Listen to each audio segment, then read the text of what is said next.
In today's video, I'm going to show you how to remove estimated taxes from Shopify checkout. If you want to remove the estimated taxes line from your Shopify checkout, it's usually because you either don't collect taxes for your products or want a cleaner checkout display. Shopify calculates taxes automatically based on your store's settings. So hiding this line involves adjusting your tax configuration rather than editing code. Start by logging into your Shopify admin and navigating to Settings.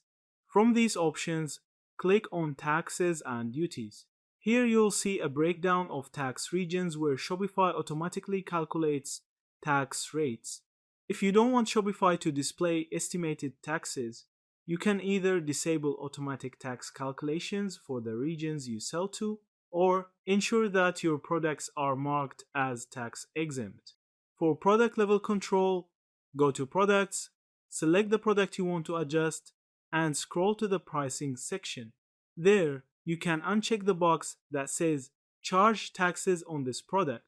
If all products are marked as tax exempt and your tax settings are adjusted, Shopify will no longer show estimated taxes during checkout. Keep in mind that Shopify may still show estimated taxes if your store has international shipping enabled or if you sell to regions with mandatory tax calculations.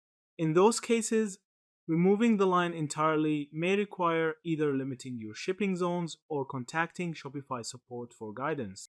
After making these changes, it's a good idea to test your checkout by adding a product to the cart and proceeding to checkout.